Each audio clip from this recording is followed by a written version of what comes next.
की श्रवण की महिमा है, कीर्तन की महिमा है, स्मरण की महिमा है, सभी चीजों की महिमा है।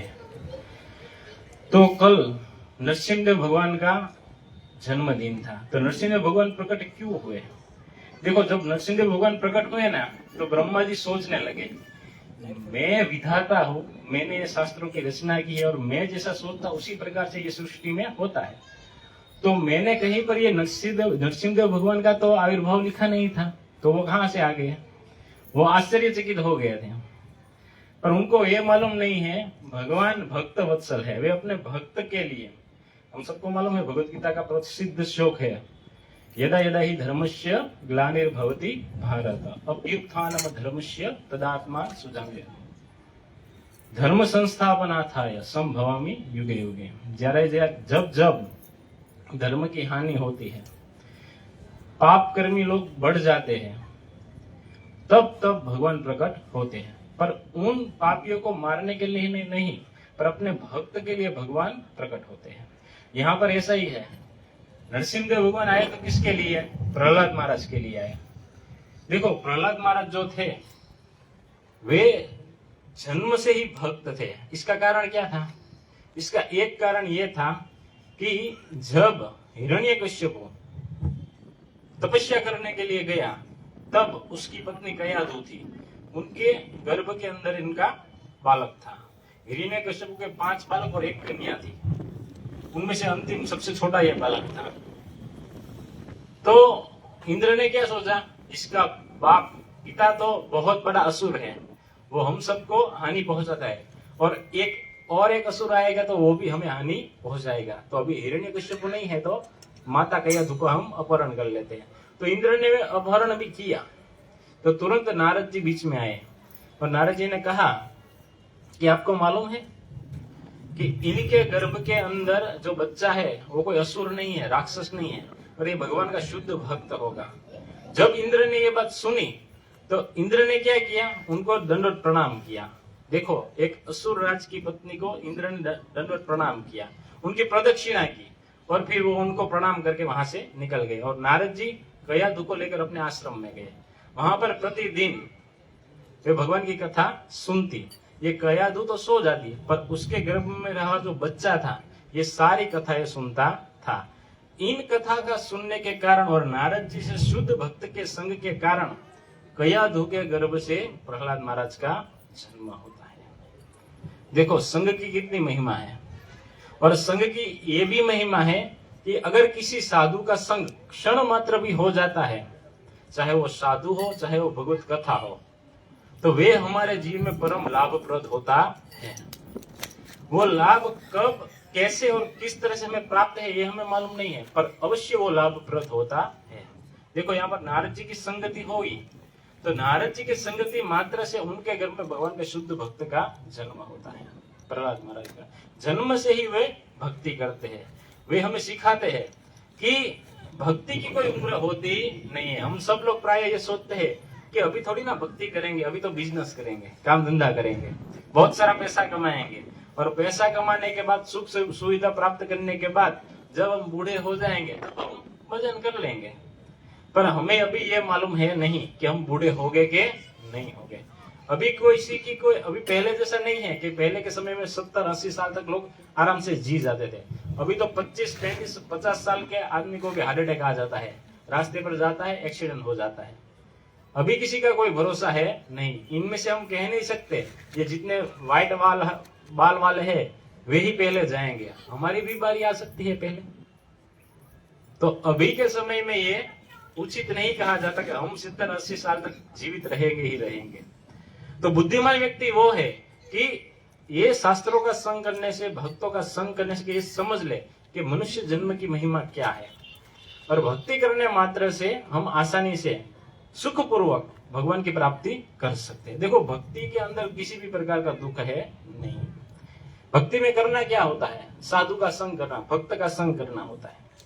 जितने भी यहाँ पर भक्त लोग हैं वे लोग क्या करते हैं? भक्तों का संग करते हैं, भगवान की सेवा पूजा करते हैं, भगवान का नाम लेते हैं, और भगवान का अर्पण किया गया हुआ प्रसाद पाते हैं, और सेवा करते हैं मंदिर के अंदर। ये सब करते हैं। बाहर के लोग जो आनंद को प्राप्त करने के लिए पैसे खर्चते हैं और वो आनंद भी उनका क्षणिक होता है, जैसे कि कई सारे ऐसे पैसे वाले लोग हैं, वो डिस्को बार में जाते हैं, डीजे के अंदर नाचते हैं, पर उनका वो एंजॉयमेंट थोड़े क्षण के लिए ही होता है। पर हमारा एंजॉयमेंट क्या है? आध्यात्मिक स्पिरिचुअल एंजॉयमेंट है।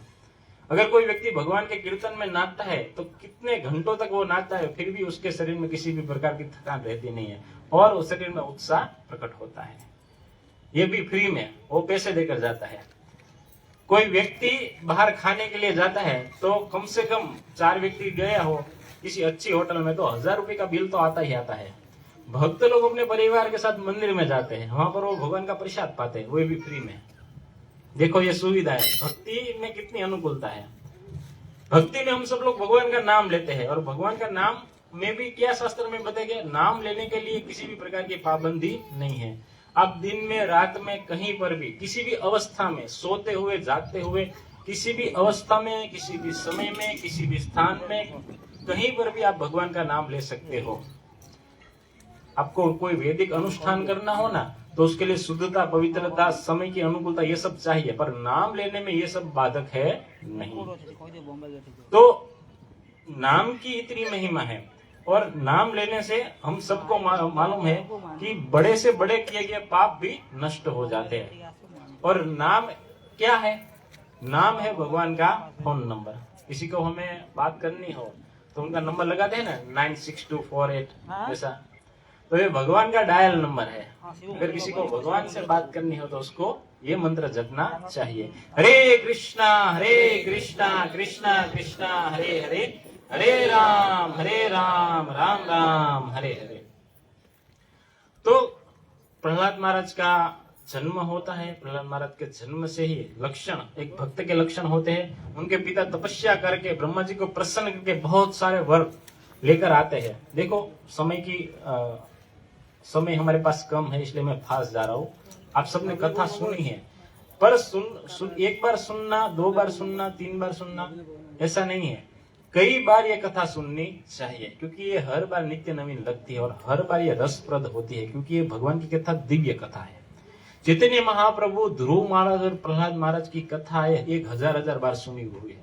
हर बार वो अपनी, जब भी वो भाव में आ जाते, अपने उनके शरीर में अष्ट सात्विक विकार आ जाते, तब स्वरूप दामोदर और राय रामानंद उनको यही कथाएं सुनाते थे। तो यहाँ पर प्रहलाद महाराज का जन्म हो जाता है। ये जो उनके पिता था हिरण्यकशिपु, वो वापस आ जाता है। ऐसा वर्णन आता है कि 36,000 साल तक उन्होंने तपस्या की थी और ब्रह्मा जी से वर मांगा था, ऊपर न मरो, नीचे न मरो, अस्त्र से न मरो, शस्त्र से न मरो, मनुष्य से न मरो, पशु से न मरो, 12 महीने में से एक भी महीने में भी न मरो। अल्टीमेटली वो अमर ही हो गया था। और ये वर को प्राप्त करके उसने क्या किया? उसने देवताओं को परेशान करना शुरू किया और तीनों लोगों का आधिपत्य उसने अपने सानिध्य में ले लिया। तीनों लोगों का वो राजा बन गया, देवता को अपने यहाँ काम वाला बना दिया। तो कहने का मतलब है अगर किसी आसुरी व्यक्ति को पद प्रतिष्ठा पोस्ट मिलती है तो वो उसका गलत इस्तेमाल करता है, ये हमें यहाँ से प्रस्तुत होता है। तो हिरण्यकशिपु आता है, उन्होंने देखा कि उनकी पत्नी से उनको एक सबसे छोटा पुत्र प्राप्त हुआ है। वो उनको अपने शुक्राचार्य जिनके गुरु थे उनके यहाँ वो गुरुकुल के अंदर शिक्षा के लेने के लिए भेजता है और वो ऐसा बताते हैं कि तू इसको मेरे से भी ज्यादा बड़ा असुर बना के वापस भेजना।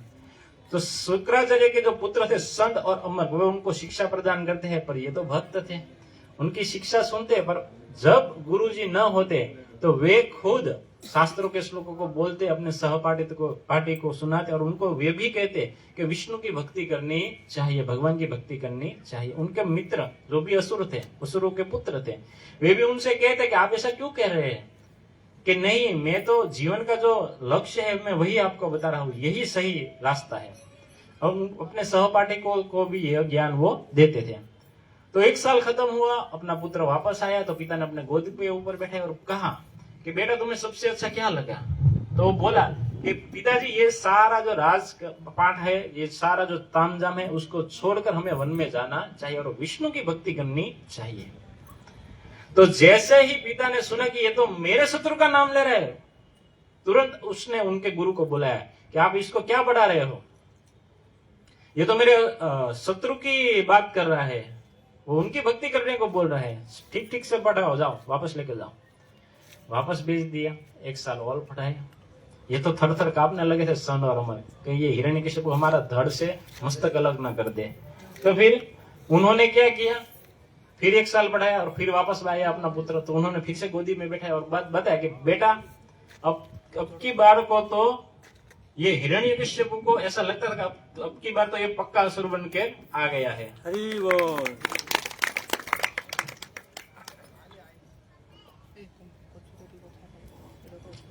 अब की बार तो ये पक्का असुर बन के आ गया है। तो उन्होंने प्रेम से पूछा कि बेटा तुमने क्या सीखा, तुझे सबसे अच्छा क्या लगा। तो वो बताते हैं कि हमें स्मरणम, कीर्तनम, स्मरणम, पादसेनम, साख्यम, ये 9-10 प्रकार की भक्ति है। इनमें से किसी एक प्रकार की भक्ति करते हुए हमें भगवान की प्राप्ति करनी चाहिए। अपने पुत्र को उठाकर सीधा पटक दिया और कहा ये मेरा पुत्र नहीं है, पर मेरे पुत्र के रूप में मेरा शत्रु है। कई तरह से मारने का प्रयास किया गया, अग्नि में जलाने का प्रयास किया गया, विषैले सर्पों से भरी कुटिया के अंदर उसको डाल दिया गया, पहाड़ से फेंका गया, हाथी के पैरों के नीचे कुचलने का प्रयास किया गया। होलिका है, इसको मैं जलाकर भस्म कर दूंगी, निश्चिंत रहिए भैया। फिर भी प्रहलाद महाराज का बाल भी बाका हुआ नहीं। भगवान ने उनको एक खरोच तक आने नहीं दी। अंतिम बार तो हिरण्यकश्यप इतना क्रोधित हो गया कि उसने अपने पुत्र से बोला कि तू मरता क्यों नहीं है, आज मैं तुझे मारकर ही रहूंगा। तू विष्णु विष्णु करता है तो कहां, बता तेरा विष्णु कहां पर है, तेरा पुत्र कहां पर है। तो पिता उनके पुत्र उनको बताते हैं कि कहां पर है ये नहीं, मेरा पुत्र मेरा भगवान कहां पर ये है ये नहीं, कहां नहीं है ये मुझे आप बताइए, मुझे तो कण कण में दिखते हैं भगवान। तो अच्छा तुम्हारा विष्णु कण कण में है, तो क्या ये खंभे में भी है। तो प्रहलाद महाराज बोले हाँ खंभे में भी है। तो तुरंत उसी समय में वो खंभा फाड़कर तोड़कर नरसिंहदेव भगवान प्रकट होते हैं। और नरसिंहदेव भगवान प्रकट होते हैं, ये हिरण्यकश्यप के साथ युद्ध चलता है और संध्या का समय आता है। संध्या का समय आता है जब उसको मारना होता है। तो उनको मारने के समय आता है, संध्या का समय होता है। और फिर वो कहता है, ये तो हंस रहा था कि मुझे तो बहुत सारे वरदान मिले हुए, मुझे कौन मारेगा यहाँ। तो ये प्रसन्न था और हंस रहा था। तब ये हिरण्यकश्यप ने कहा कि मैं मरूंगा नहीं, मेरे पास बहुत सारे वरदान है। तो नरसिंह भगवान ने कहा क्या क्या तेरा वरदान है बोल। ऊपर न मरो नीचे न मरो, तो तू देख न तो ऊपर है न तो नीचे है, मेरी गोदी में है। नर से न मरू पशु से न मरू, तो देख तू न तो मैं नर हूं न तो मैं पशु हूं, आधा मेरा शरीर मनुष्य का है और मेरा मुख जो है वो सिंह का है। गीले से न मरू सूखे से न मरू, तो ये देख मेरे नख न तो ये गीले हैं न तो ये सूखे हैं। 12 महीने में से एक भी महीने में न मरू, बताइए अभी। तो अभी ये देखो, अभी ये 12 महीने में से एक भी महीने, ये अभी ये पुरुषोत्तम मास चल रहा है। इस बार भी पुरुषोत्तम मास है। ये पुरुषोत्तम मास यानी अधिक मास चल रहा है। दिन को न मरो न रात को मरो, संध्या है अभी। न अंदर मरो न बाहर मरो, तो देख तो अभी चौकट के ऊपर खड़े, न तो घर के अंदर है न तो घर के बाहर है। और ठीक कल संध्या का समय था, उस समय उन्होंने हिरण्यकश्यप को फाड़ दिया था। और कल का वो दिन था नरसिंह चतुर्दशी, जहां कल के दिन नरसिंहदेव भगवान का प्राकट्य दिन था। तो आज हमने उनको याद किया। ये नरसिंहदेव भगवान का प्राकट्य जो स्तंभ था वो आज भी है अहोबिलम के अंदर। बहुत सुंदर जगह है। 2 साल पहले हम सब लोग गए थे, हमारी मातावाड़ी मंदिर से ये यात्रा निकली थी। तो आपको भी जाना चाहिए, बहुत सुंदर है वो स्थान। और वो नरसिंहदेव भगवान जैसे कोई पशु जो होता है वो अपने पुत्र को, गाय जो होती है वो अपने बछड़े को कैसे प्रेम करती है, वहाल करती है, अपनी जीवा से चाट कर। जो लोग गांव में रहे होंगे उन्होंने ये देखा होगा। तो उसी तरह से नरसिंहदेव भगवान भी प्रहलाद महाराज को उठाकर उनकी अपनी जीवा से उनको चाटने लगे थे। और वो देखने लगे थे कि कहीं मैंने, आप वो ग्लानि में थे कि कहीं प्रहलाद महाराज को बोल नहीं पा रहे थे कि कहीं मैंने आने में तो देर तो नहीं कर दी ना, ये असुर ने आपके ऊपर कितना जुल्म किया। तो यहाँ पर प्रहलाद महाराज की भी सुंदर चर्चा होती है। पहले तो कोई उनके पास नहीं जा रहा था, सब लोग डर रहे थे। क्योंकि नरसिंह भगवान ने हिरण्यकश्यप को फाड़ तो दिया था, फिर वो हुंकार भी इतनी भर रहे थे, गर्जना कर रहे थे, जैसे सिंह कैसे गर्जना कर रहा था उसी तरह हर कोई पास जाने से डरता था। ब्रह्मा जी को इशारा किया गया कि आप जाइए, तो जैसे ब्रह्मा जी ने एक कदम बढ़ाया ना, तो उन्होंने कर दिया, हुंकार भरे उन्होंने। तो जैसे ही हुंकार भरी उन्होंने, तो ब्रह्मा जी डर गए, पीछे हट गए। ब्रह्मा जी को लगा कि ये मैंने इसको इतने सारे वर दिए थे, कहीं प्रभु मुझे भी न फाड़ दे, कि मेरी वजह से ये प्रहलाद महाराज को इतने कष्ट हुए। लक्ष्मी जी को बोला गया कि आप अपने पति देव को शांत करवाइए। तो जैसे ही उन्होंने एक कदम बढ़ाया, तो उनकी ओर भी वो गर्जना करें। लक्ष्मी देवी बोली कि नहीं नहीं, ऐसे स्वरूप का तो मुझे भी कोई अनुभव है नहीं, मैं भी नहीं जाऊंगा। तो सभी लोगों ने क्या किया, देवता भी घबरा रहे थे कि पास कौन जाए, उनको शांत कौन करे। तब उन्होंने कहा कि प्रहलाद महाराज को आप चाहिए। जैसे ही प्रहलाद महाराज उनके नजदीक गए, तुरंत नरसिंह भगवान शांत हो गए और उनको अपनी गोदी में उठाकर उनको वत्सलता से प्रेम करने लगे, अपनी जीवा से उनको चाटने लगे। तो इस जो प्रसंग है उसके अंदर हमें मालूम होता है कि भगवान आए क्यों। तो भगवान के आने के कई कारण हुए, उनमें से 5 कारण मुख्य बताए गए। कि एक तो थी ब्रह्मा जी की इच्छा। क्यों? क्योंकि उन्होंने हिरण्यकश्यप को इतने सारे वर दिए थे। देखो, चाहे वर कितने भी हो, पर उस वर के पीछे किसी अधर्म का पोषण होता है ना, तो निश्चित उसकी अंत होता ही है। पद प्रतिष्ठा चाहे कितनी भी बड़ी हो, और उसी पद प्रतिष्ठा का हम फायदा उठाकर अधर्म अगर करते हैं, तो हमारा भी नाश होगा ही होगा। और बताते हैं कि एक नारद जी की कृपा से नरसिंह भगवान आए थे। क्यों? क्योंकि गर्भ के अंदर बताया गया था कि ये आपका शुद्ध भगवान का शुद्ध भक्त होगा प्रहलाद महाराज। उनके कारण वे भी आए थे। देवताओं को ये परेशान करता था, और देवता भगवान के भक्त हैं, तो अपने भक्त की रक्षा करने के लिए भी भगवान आए हैं। और बताते हैं चतुष्कुमार हम सबको मालूम है कि चतुष्कुमार जब वैकुंठ के अंदर जा रहे थे, तो उन्होंने इन ब्राह्मणों को रोक लिया था। जो चतुष्कुमार को रोक लिया था, जो द्वारपाल थे जय और विजय, उन्होंने तो चतुष्कुमार ने उनको श्राप दिया था कि जाओ असुर बन जाओ। तो रावण और कुंभकर्ण ये असुर बने थे। द्वापर युग के अंदर दंत वक्र और शिशुपाल बने थे, और सतयुग के अंदर ये हिरण्यकश्यप और हिरण्याक्ष बने थे। ये चतुष्कुमार के सार था कि असुर बनोगे तो 3 जन्म लेने पड़ेंगे, और असुर नहीं बनोगे तो ज्यादा जन्म लेने पड़ेंगे। कोई बात नहीं, हम असुर बन जाएंगे, पर जल्दी से जल्दी हमें भगवान के धाम में वापस जाना है। और अंतिम बताते हैं कि भगवान इन सब से भी ज्यादा भगवान अपने भक्त के लिए प्रकट हुए थे, प्रहलाद महाराज के लिए प्रकट हुए थे। हम सबको मालूम है, भगवत गीता के अंदर बताया गया है कि भगवान ने खुद बोला कि हे अर्जुन, आप निवेदन करो, नमे भक्त्या प्रणश्यति, मेरे भक्त का कभी भी नाश होता नहीं है। इस बात को सिद्ध करने के लिए भगवान प्रकट हुए थे कि मेरे भक्त का कभी भी नाश होता नहीं है। ये कल का दिन था, और आज के दिन की भी बहुत सारी महिमा है। हम संक्षिप्त में सुनने का प्रयास करेंगे। आज का दिन है राधा रमन जी का प्रकट्य दिन। जो लोग ब्रज के अंदर गए हैं, उन्होंने देखा होगा कि ब्रज के अंदर एक बहुत सुंदर विग्रह है। इतने से विग्रह है, 12 इंच के विग्रह है, जो गोपाल भट्ट के द्वारा प्रकट हुए विग्रह है। देखो, ब्रज के अंदर से जितने भी विग्रह थे, वो सारे विग्रह राजस्थान चले गए। क्यों? क्योंकि उस समय मुगलों का बड़ा ही प्रकोप था। वो सारे हिंदू के मंदिर तोड़ रहे थे, और जितने भी मूर्तियां थी, भगवान के प्रकट विग्रह थे, उनको वो नष्ट कर रहे थे। तो उन सारे विग्रह को चोरी छुपे से राजस्थान वहां पर भेज दिया गया है। तो राधा रमन देव जी वो आज भी ब्रज के अंदर विराजमान है। हम सबको मालूम है कि जब चैतन्य महाप्रभु दक्षिण की यात्रा में निकले थे, तब वो श्रीरंगम के अंदर गए थे, और श्रीरंगम के अंदर जब वो पहुंचे, तो श्री रंगनाथ जी का उन्होंने दर्शन किया, और दर्शन करते हुए उन्हें उदंग नृत्य किया था। और ये नृत्य को देखकर वहां पर वेंकट भट्ट उनसे बड़े प्रसन्न हुए, और उन्होंने उनको निवेदन किया कि आप मेरे घर पर आइए। और उसी समय ये चतुर्मास चल रहे थे, और चतुर्मास के समय जितने भी सन्यासी होते हैं वो विचरण करते नहीं है, एक स्थान पर रहते हैं। तो वेंकट भट्ट ने कहा कि आप मेरे घर पर रहिए और हमें सेवा का अवसर दीजिए।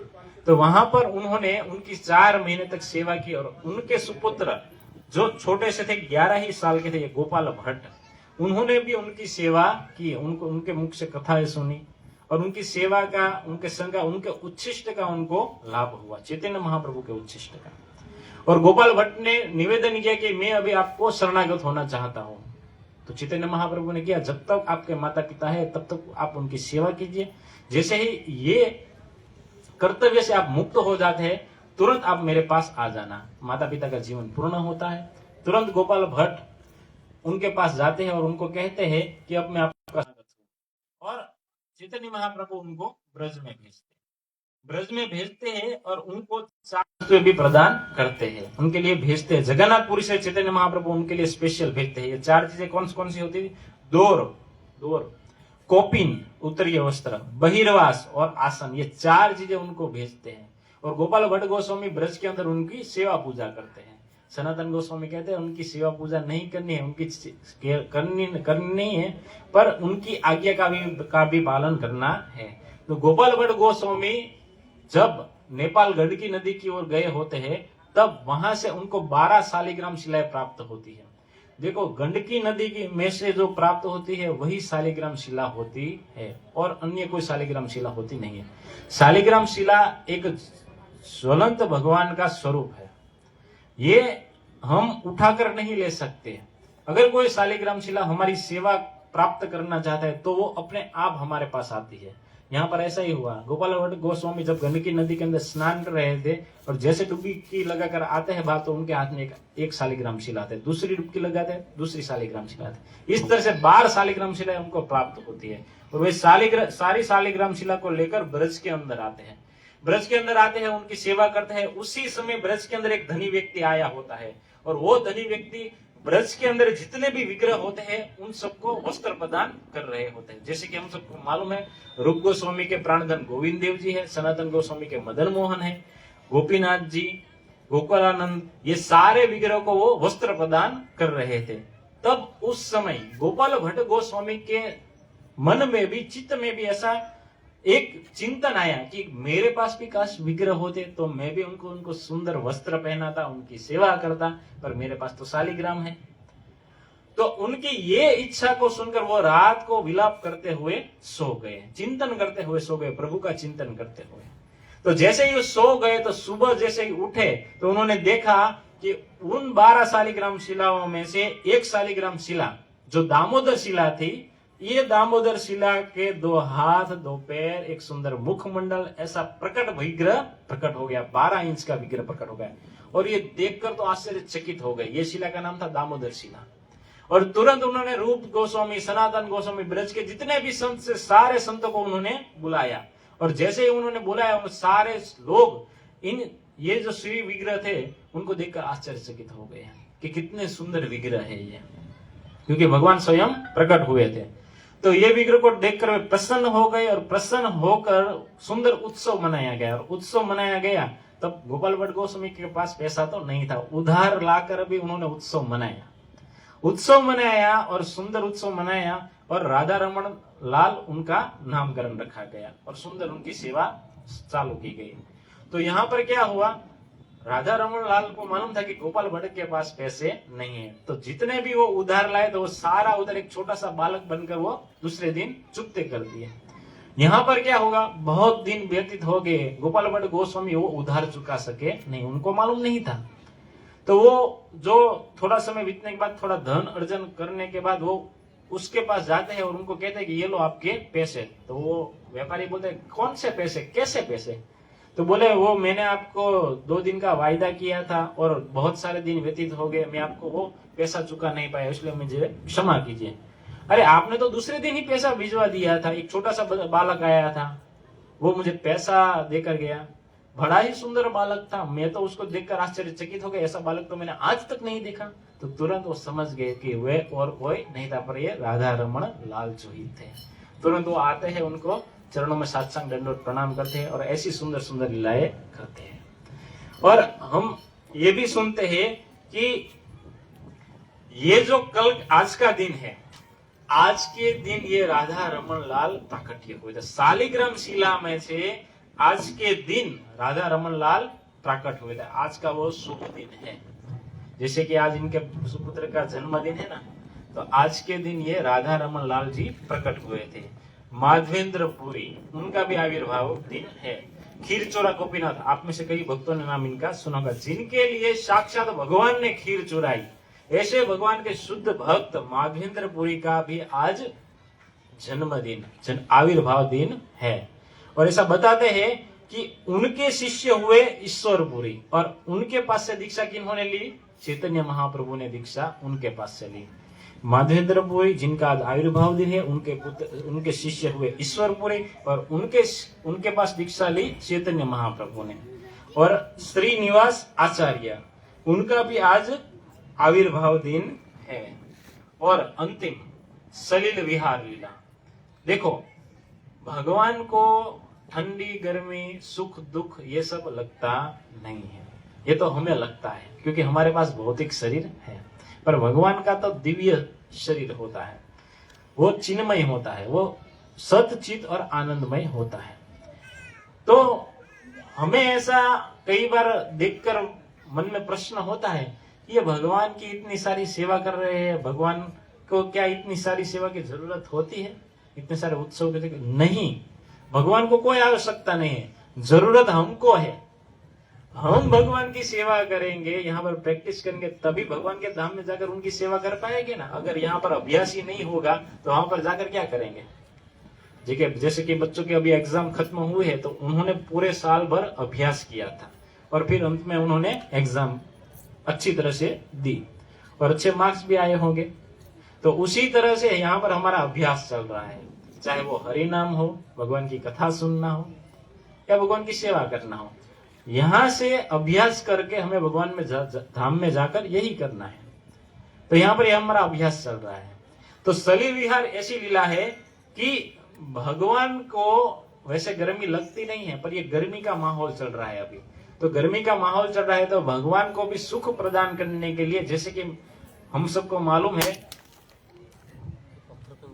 माधवेंद्र पुरी जो भगवान के लिए चंदन लेने के लिए जाते हैं ये गर्मी के समय में, तो अभी भगवान को शीतलता प्रदान करने के लिए, ठंडक प्रदान करने के लिए भक्त उनके लिए उत्सव का आयोजन करते हैं। सुंदर नौका बनाते हैं और उनको उस नौका के अंदर प्रस्थापित करते हैं, फूलों से उनको सजाते हैं, सुंदर उनको भोग लगाते हैं, उनकी सेवा करते हैं और सेवा करते हुए भगवान को नौका के अंदर विहार कराते हैं।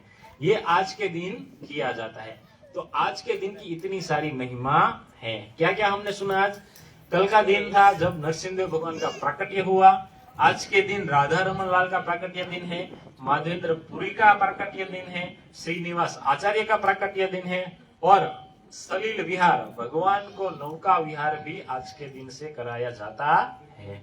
तो बहुत सारी महिमाएं, हमने केवल इसको स्मरण किया है संक्षिप्त में, हमारे पास समय की कम था इसलिए। तो आप सभी भक्तों ने खूब धैर्यता से, प्रीति से, श्रद्धा से इसको श्रवण किया। आप सभी भक्तों का खूब खूब धन्यवाद। फिर से हम क्षमा याचना करते हैं, थोड़ा लेट हो गया।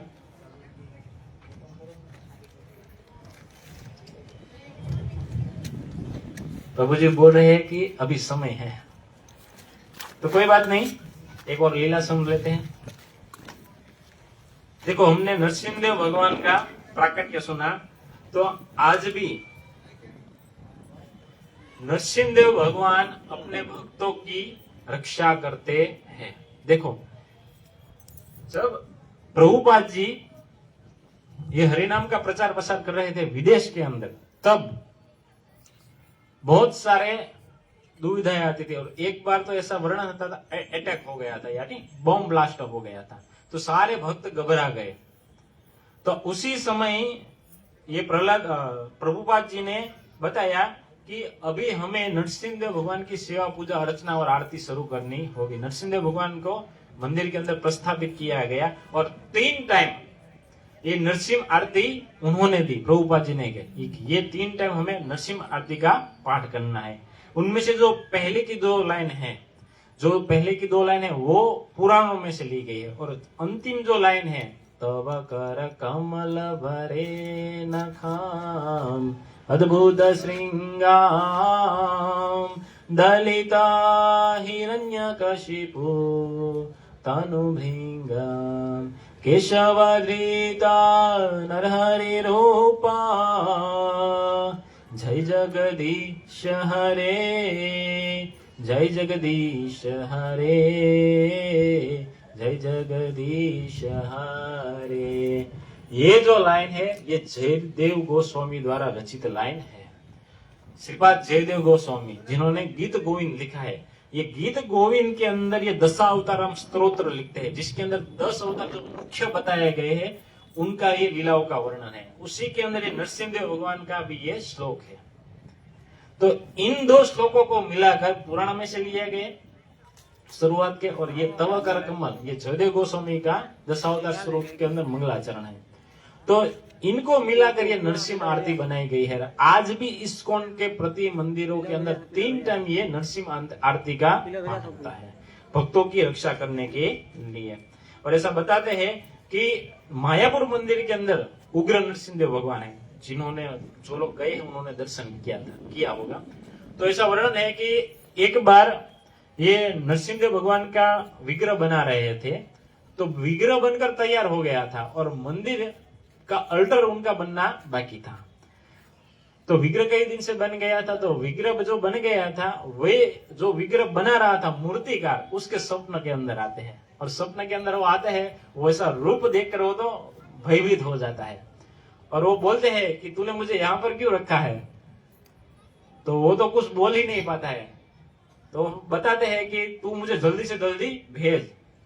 एक थपाट लगाते हैं नरसिंहदेव भगवान, झापट मारते हैं। तो वो तो सुबह में ऐसा सोचने लगता है कि ये तो सपना होगा, सही थोड़ी ना होगा। तो सुबह में आईने में जाकर अपना मुख देता है, तो मुख के ऊपर निशान होता है। तो बोलते हैं ये कोई सपना वपना नहीं है, साक्षात नरसिंहदेव भगवान सपने के अंदर आए थे और उन्होंने मुझे झापट लगाया कि मुझे यहाँ पर क्यों बंद रखा है, जल्दी से जल्दी मुझे भेज। वो तुरंत फोन करता है और कहता है कि आप जल्दी से जल्दी भगवान को ले जाओ, कि पर अभी तो अल्टर बनना बाकी है, 1-2 दिन रखिए। कि नहीं, एक भी दिन नहीं, ये तो सपनों में आकर हमको झापट लगाते हैं, बोलते हैं कि यहाँ पर क्यों रखा है, भेजो मुझे, आप अभी के अभी ले जाओ। और ऐसा वर्णन आता है कि नरसिंहदेव भगवान मायापुर के अंदर जो विराजमान है, वो उनकी उग्र नरसिंहदेव भगवान, उनकी आंखें लाल है। तो एक बार माता जी थी, उनके पुत्र का जन्मदिन था, तो उनके पुत्र के जन्मदिन के दिन उन्होंने ऐसा सोचा कि मैं नरसिंहदेव भगवान को कुछ गिफ्ट देती हूँ। तो उन्होंने आंखें उनकी पीले रंग की बनाई और पीले रंग की आंखें बनवाकर उनको डोनेट दी और कहा कि आप उनको नरसिंहदेव भगवान को ये पहनाइएगा। तो पुजारी ने क्या किया, वो माता जी ने दी थी, इसलिए उन्होंने जो दी थी आंखें, वो आंखें उनको पहनाई। तो यहाँ पर क्या हुआ, वो जो माता जी थी उनका बच्चा जो था, उनको थोड़े दिनों के बाद आंखों में झाखप आ गई, दिखना कम हो गया। थोड़े दिन और व्यतीत हुए तो ज्यादा दिखने में प्रॉब्लम हुई, थोड़े दिन और व्यतीत हुए तो सब कुछ दिखना ही बंद हो गया। तो वो सोचने लगी अचानक से ऐसा कैसे होने लगा।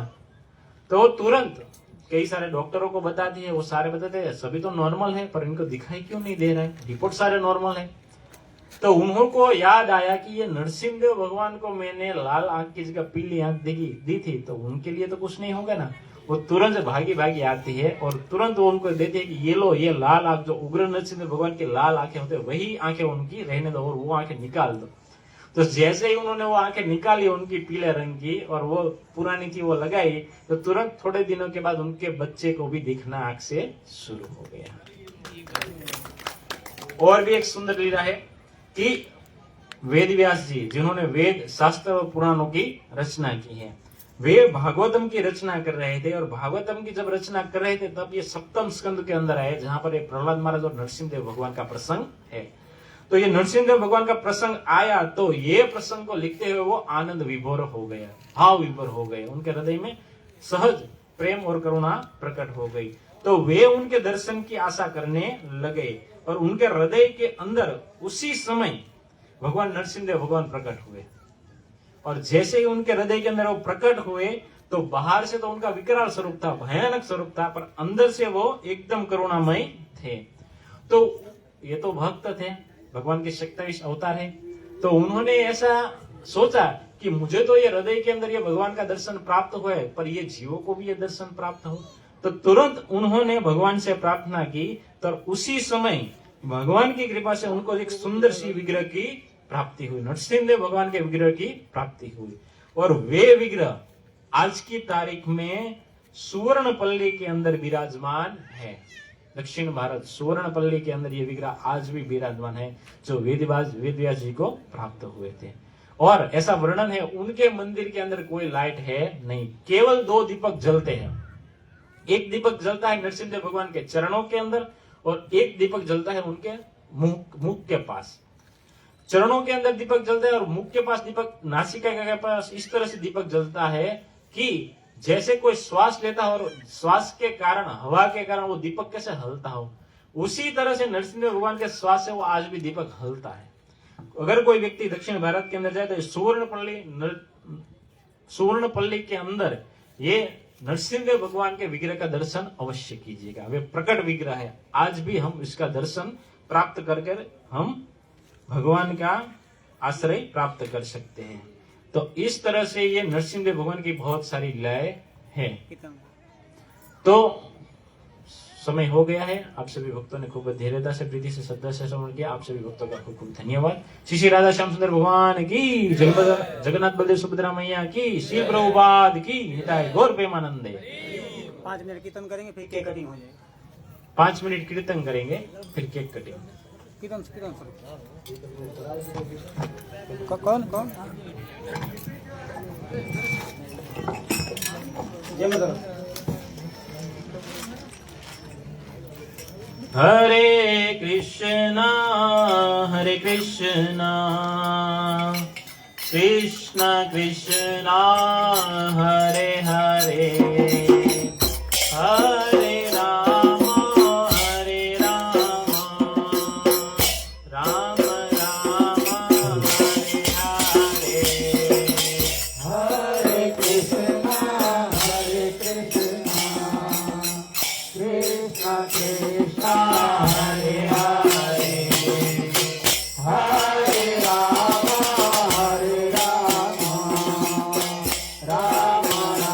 राम हरे हरे, हरे कृष्णा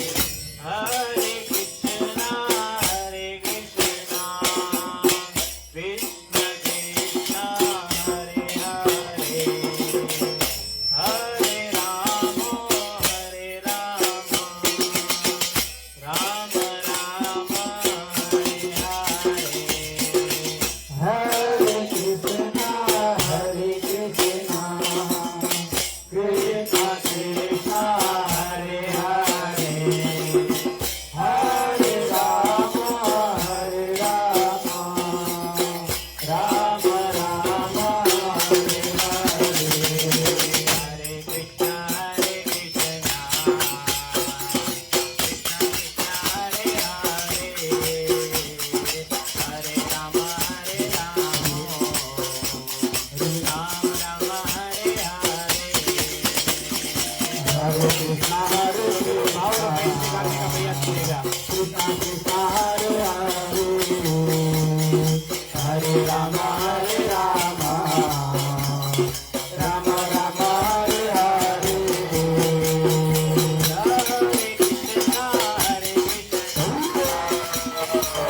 कृष्ण हरे हरे, हरे राम राम राम हरे हरे, हरे Krishna Krishna Krishna Krishna Hare Hare,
to you. Hare Krishna to you. उधर खड़ा हो जा जा Hare उधर खड़ा हो जा उधर खड़ा हो जा Hare Krishna to you. Radha Rani bless you. Radha Rani bless you. Radha Rani bless you. Radha Rani bless you. Hare Krishna to you. Hare Krishna to you.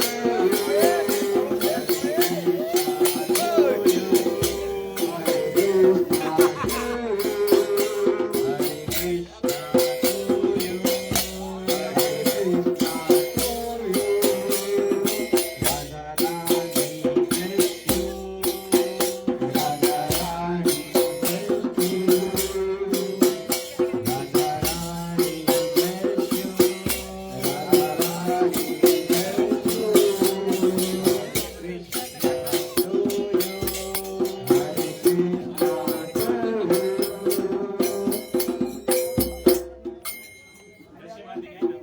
Narasimha कर दो हाँ